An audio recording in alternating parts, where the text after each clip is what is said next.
So this is just a quick demonstration of the reliability and speed of cycling of the Browning Buckmark. It's in no way supposed to be any form of safety video. It is purely and utterly just to demonstrate how quickly and reliably the Browning Buckmark is able to cycle. These are Eley 22 Subsonic rounds, and it's 10 rounds in the magazine, so here we go.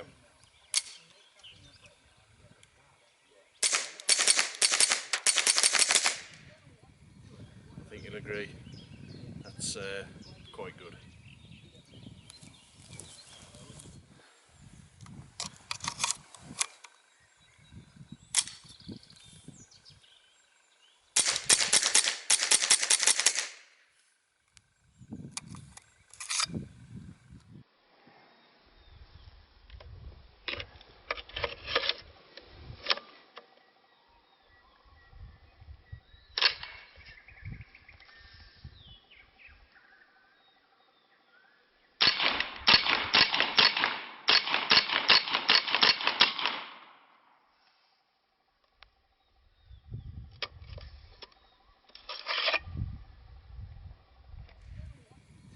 I think you'll agree, that's quite good.